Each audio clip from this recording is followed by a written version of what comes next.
All right, and we are live here to chat about tonight's episode of Suits and Pearson. That just rolls right off the tongue. That is not a problem at all, remembering to tag on Pearson.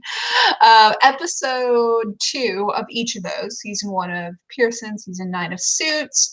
Both of them are 10-episode seasons, and I've got Shana here in the corner. Everybody say hi, and look how pretty her hair looks. Shana, you got all dressed up. Thank you. Oh, are you hearing an echo? I'm hearing an echo. Let me mute my second. Okay, sorry, I had like 2 separate screens there. So I saw Shana being like, hi, like wave whatever. And then I heard my own voice. And you know how disorienting it is when you hear your own voice through your headphones. Anyways, we're here to chat about tonight's episode of Suits and Pearson.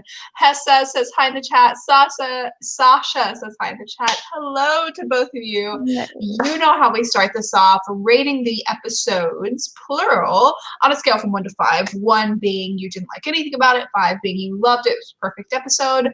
What do both of those episodes get for you? So it could be a shared rating, you could have separate ratings per episode. Shana, I see your thoughtful face there. I'm going to toss it to you. What do you rate them? Okay, so Suits, like, there were a couple of, like, cringy moments, but it was still really strong. So we're going to go with, like, a 4 point ... because I don't know which number I want to put after the 4. Yeah. The reason is, like, I know I gave it, like, for a premiere, like, it was definitely perfect last week because it gave me what I wanted from a premiere. It made me want to keep watching. Now I don't know what to call it. So I'm just going to give it a 5 for Gina in Spanish because I think it's really important that they actually, we were talking a little bit before the show, like, that they actually incorporated that part of Gina's background to the character, especially seeing that on a character in that position of power, that a lot of times TV does these horrible stereotypes. And now you've got a woman who's like God of everything, so I think I'm just going to throw all the points at it for that alone, I think. Okay. Yeah, no, I agree. We were talking about it sort of offline as well. Looking in the chat, Hessa says she loved tonight's episode, 4 smiley faces, 2 hearts. Sasha gives a 4.5 out of 5 for Suits. So I think Suits was pretty strong tonight. There were some classic Suits gets under your skin kind of moments for me. And I'm actually liking the plot. I'm oddly enough paying attention to the plot of Suits, which is so unlike me. But I'm actually interested. I think part of what is benefiting Suits and will certainly benefit Pearson is the fact that it's a 10-episode run, so you get a very focused plot,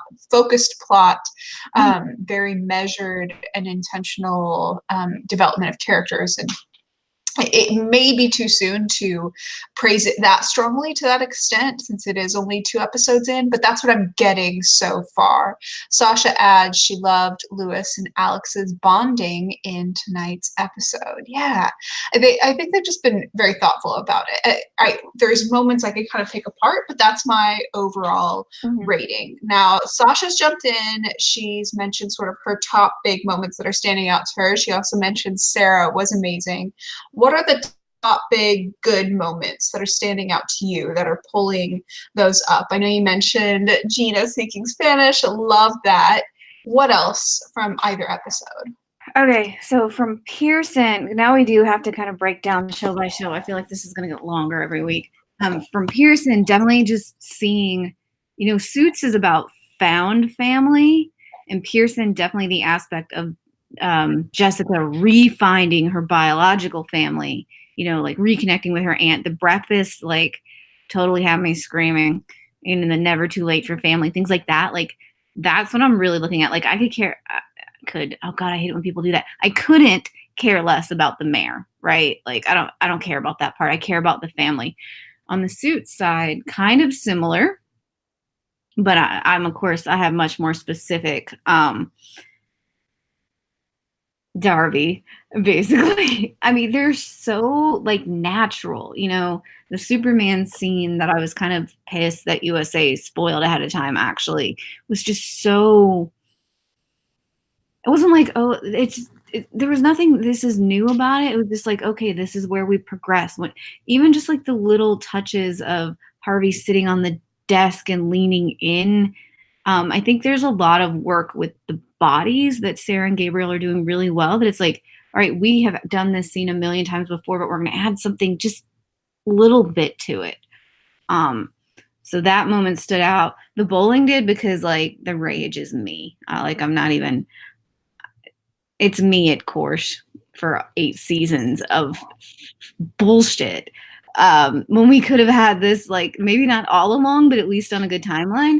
And just, yeah, like the acting is just, I mean, I feel like I always talk about Sarah, but like Sarah is just She was so good tonight. There were some very specific moments that were standing out to me as well for her. So her apprehension at seeing Thomas, but then how she shows how she pulls it together, her willingness to sort of put her line, her response to Faye, all of that. She delivered a wonderful performance tonight, and she does every week, but it was very strong. I would say also, jumping shows, Gina's performance, always strong, but I'm getting a little more into the performance of her family and the family they're building around her. So in the pilot for Pearson, I recognized that, these were the characters, they were going to become integral to the story, but it's hard to get you to sort of attach to a whole family vibe. You kind of first introduce the characters, then you see how they gel. Today, I was starting to see a bit more how they gel, which I thought was really interesting. Sasha says, one of the last moments where Donna looks at Harvey when Lewis accuses him of agreeing to whatever Donna would say. SS says, when Lewis said, you're just doing it because you're in a relationship with Donna. Yeah.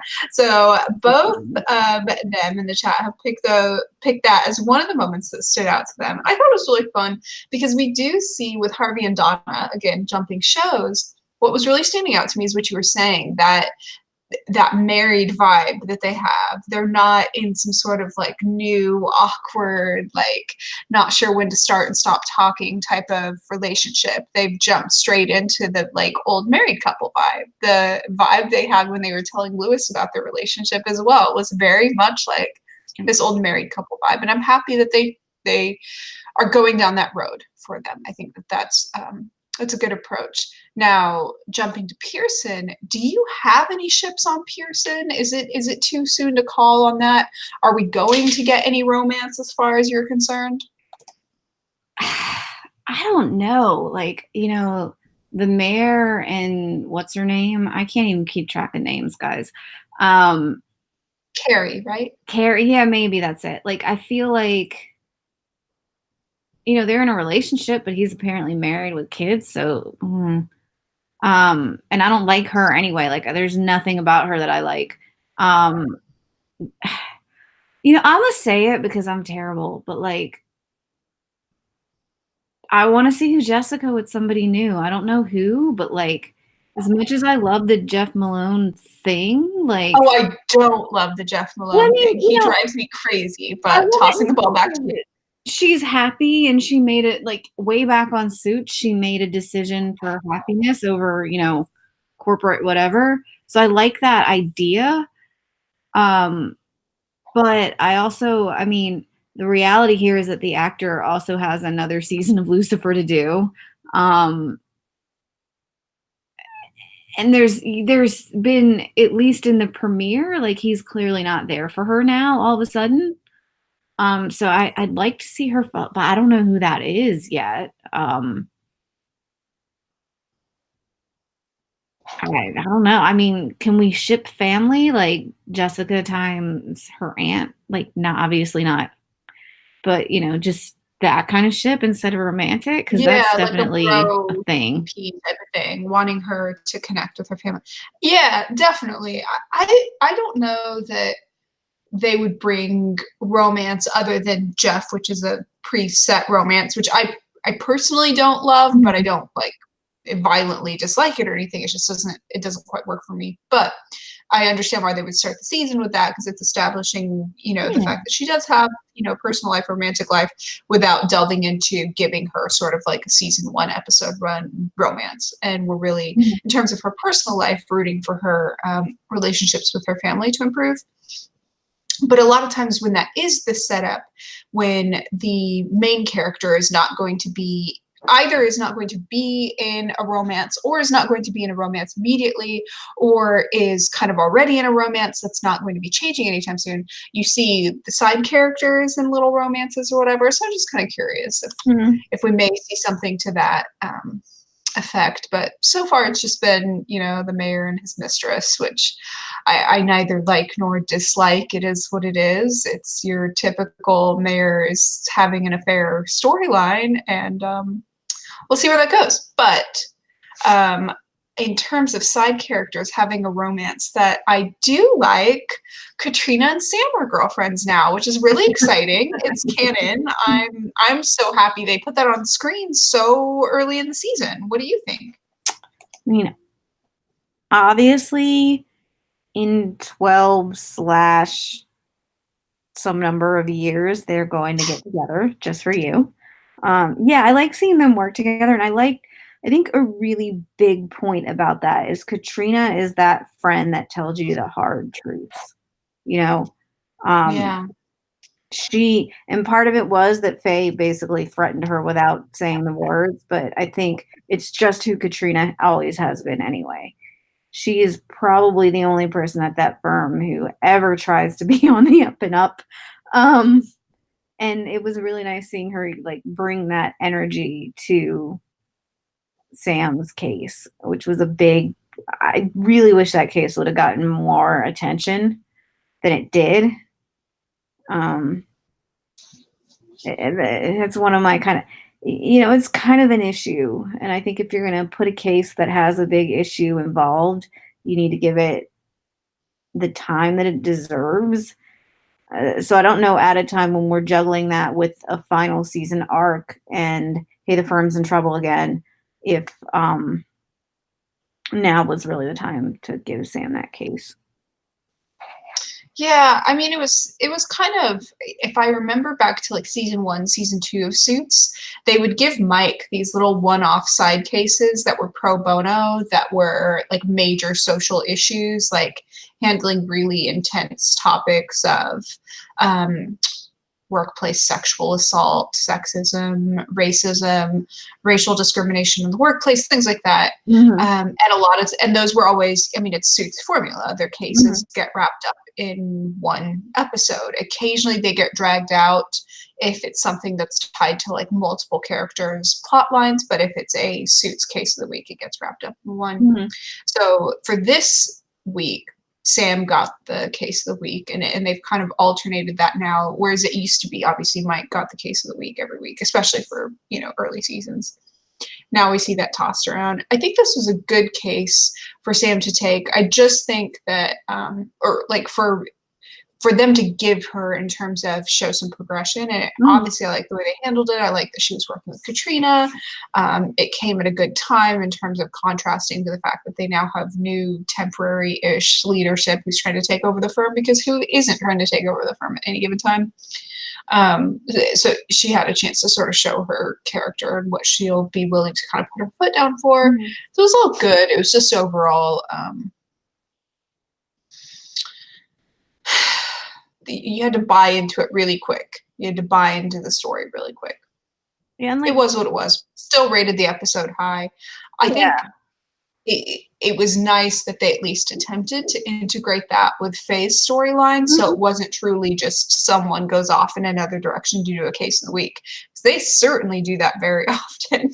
What are you thinking of Faye, by the way? How is her story suiting you? Because that is the one that will be carrying over multiple weeks. Okay, like, first of all, I mean it's the Suits formula, like, firms in trouble.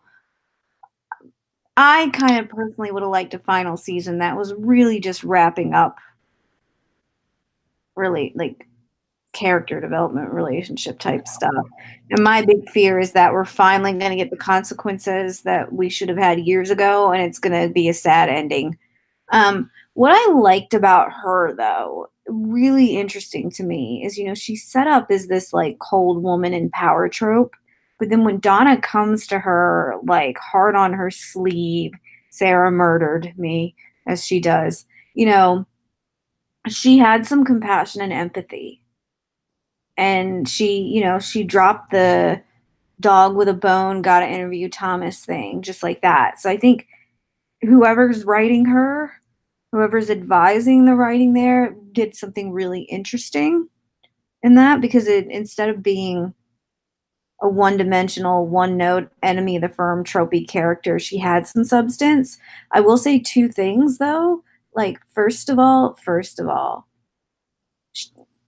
she's like a witch or a demon or something with all that materializing out of nowhere at the worst time, right? Like, second of all, like, I mean, the hard truth here is that, I mean, she's right about, they got themselves in this point. But what's weird there too is like she doesn't even have the full information, because she said their trouble started with Thomas. I'm like, bitch, their trouble started way back when this kid who was taking tests for money and selling drugs and every other thing having just wind up in the office when, an actual legitimate associate candidate didn't show. That's where this firm's trouble started, as far as we know. And really, like, they started even before the series, right? Like, whatever is going on with Jessica and the original partners, like, this firm's troubles, like, I don't know if this firm ever existed without troubles. But I think that's a really interesting way that they're going to be able to tie Mike returning back in, is the fact that she didn't know and she's having to do this investigation. What's interesting to me about Faye and the potential that they have with her is that so often when somebody's coming to take down the firm, it's because they've got some sort of prior baggage with one of the characters, and they've got some history and they know dirt on so-and-so, and they're trying to take them down. With Faye, we get a very cold and cutthroat outsider's perspective. It's someone who doesn't know the inner workings of these characters. So someone who knew them better would, for example, not be fooled by what Donna did and not be, softened into backing down off of that. But someone who knows these characters well would also know that there's more and more and more to dig for, that it's not just the one thing. So we get this interesting setup where we as the audience know what all can be hidden, and someone who represents a true outsider comes in to see, like, who are these people, what is going on. On paper she's right, there's plenty on the surface that indicates they should not be running a firm together, and as she continues to explore, she's going to find plenty under the surface that will further indicate they shouldn't be. It's kind of the time where we jump into that what do we think will happen question that you started to touch on, of, how do I think it'll end? I think it'll end with the firm fully disbanding, but I think that'll be a happy ending. Now, all of the originals disbanding, you might get Alex and Katrina picking up the reins, but I think all of the OGs, Lewis, Harvey, Donna, all of them will quit the firm and go live a somewhat better life. See, got some in the chat agreeing with you. Sasha says agreed. Shana, she also says also Faye and Lewis was an interesting power struggle, and Alex having lingering feelings about Harvey getting Thomas, which ended up not happening so well. What ended up not happening was well done by Dulé. He was so subtle. Yeah, I liked this the power dynamic between Alex and Harvey. It's one of the first times I've seen Alex be interesting. They've so often, he's a great actor, but they've so often paired him with the bottom of the barrel storylines, and they didn't today. So that was kind of nice. I'm hoping not that we get a ton of focus on side characters, because we've only got 8 episodes left, but I'm hoping they do all the side characters justice. Yeah. Are you thinking about Sam and Katrina? obviously. No, I'm thinking about in terms of Alex. There's two things that kind of make me uncomfortable there. One, it really seems like they're hardcore foreshadowing that he's gonna betray Lewis or slide in there behind Lewis or something. At least that's the way I'm seeing it. It's like, oh yeah, we're gonna get through this together. No, you're not. Shut up. I think like I don't know how I feel about Tap being his special talent. I don't know if I'm just being hypersensitive to stereotypes or if it's like a legitimate concern. I think it's just because the actor can do it. I'm pretty sure. Yeah, I think that's what it was, but I was just kind of like. Also, like, I'm really tired of. He's black? Yeah. I don't think that's a stereotype. The history of Tap, the entire art form was heavily informed and elevated by black dancers. True, It's yeah. not a stereotype necessarily. They're heavily influential in that and many other dance forms. Sorry, we're getting super deep randomly. Modern. Yeah, I feel like I think I'm just on such high alert lately. The other thing, I'm just really tired of like the Lewis gag with manliness, like. Oh, now that I will strongly agree on. The Metro or however you want to call it. I get so annoyed with the way when this show does take a stance on gender, it is always in some way that I disagree with. It's always like, Lewis is funny because he likes these stereotypically feminine things, or some ladies, hard and badass because she like. Oh no.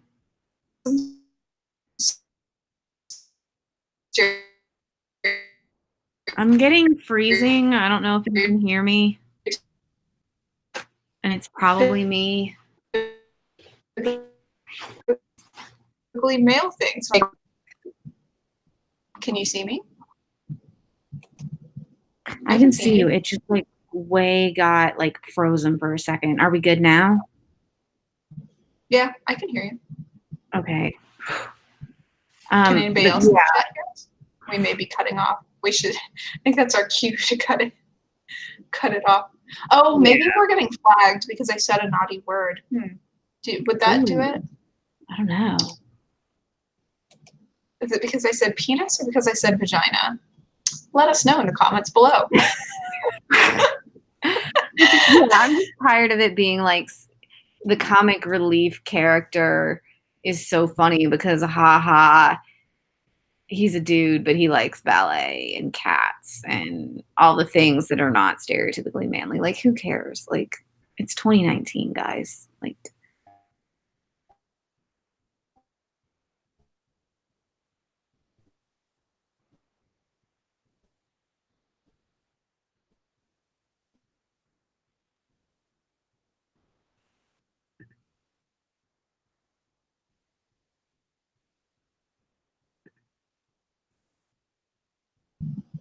So I'm there, and I will see you same time, same place next week for episode 3 of each, which then means we only have 7 episodes left of both seasons, which is just tragic.